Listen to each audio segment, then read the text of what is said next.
नमस्कार विद्यार्थी मित्रों, आप सबका फिर से एक बार सोनल्स क्लासरूम में स्वागत है। आज वीडियो शुरू करने से पहले एक बात कहना चाहती हूँ।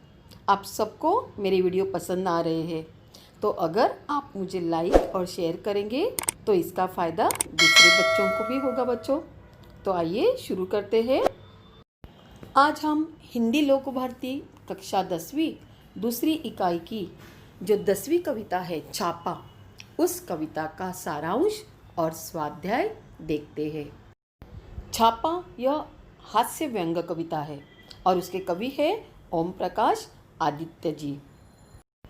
छापा कविता में कवि ने आयकर विभाग के छापे के माध्यम से आम आदमी यानी सामान्य आदमी की आर्थिक स्थिति और उनकी कार्य प्रणाली को दर्शाया है। बच्चों, आपको पता है जब आयकर का छापा पड़ता है यानी क्या होता है? इनकम टैक्स डिपार्टमेंट के लोगों को जब पता चलता है कि किसी के घर काला धन छुपा हुआ है तो वो आकर उनके घर की तलाशी लेते हैं। तो एक बार आयकर विभाग वालों को खबर मिली कि कवि के घर धन जमा हुआ है, छिपा हुआ है, तो वो उनके घर पहुँचे। वो ये सोच रहे थे कि कवि के इधर सोना चांदी के सिक्के, जवाहरात, अलंकार, नोटों के बंडल, ऐसा कुछ मिलेगा, लेकिन कुछ मिला नहीं। क्या मिला? मिला टूटी अलमारी, खाली पीपिया, फटी तकिया। उन्होंने कनस्तर, मटके, बच्चों के गुल्लक तक देख लिए, लेकिन उनके हाथ कुछ लगा नहीं। वे उदास हो गए। कवि के घर की गरीबी आर्थिक स्थिति देखकर उन्हें बहुत पछतावा हुआ। वो लौटने लगे। तब कवि ने उन्हें कहा, अगर मेरे घर धन होता तो आप ले जाते। अब मेरे घर कुछ नहीं है तो आप कुछ देकर क्यों नहीं जाते? आप थोड़ा धन देकर जाइए, बैठने के लिए एक लकड़ी का तख्त तो आखिर देकर जाइए। लोगों के पास तो सोने चांदी के पलंग सोफे होते हैं, मेरे पास बैठने के लिए कुछ नहीं है। कम से कम एक तख्त तो डलवा दीजिए। कवि ने ये तो हंसते हंसते कहा, लेकिन बच्चों, इस हंसी के पीछे एक दर्द छिपा हुआ है। कवियों की आर्थिक स्थिति का वर्णन भी यहाँ दिखाया गया है। कविता समझी होगी तो स्वाध्याय की ओर बढ़ते हैं। पहला प्रश्न कृति पूर्ण कीजिए। कवि ने छापामारों से मांगा, कौन सी दो चीजें मांगी? एक धन और दूसरा प्रश्न दूसरा, घरों की स्थिति दर्शाने वाली पंक्तियां, मतलब समृद्ध कौन सी पंक्ति से और अभावग्रस्त कौन सी पंक्ति से? तो घर में सोने चांदी के पलंग और सोफे है, ये समृद्धता दिखाई देती है, और घर में बैठने के लिए कुछ नहीं है, ये अभावग्रस्त स्थिति दिखाई देती है। आगे संजाल की ओर बढ़ते हैं। ये वस्तुएं खाली थी।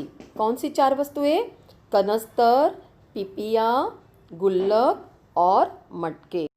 अगली कृति, कवि द्वारा छापामारों को दिए गए सुझाव दो लिखने। एक, कुछ धन देकर जाइए, और बैठने को तख्त डलवा दीजिए। शयन कक्ष में पाई गई चीज़ें, क्या देखा?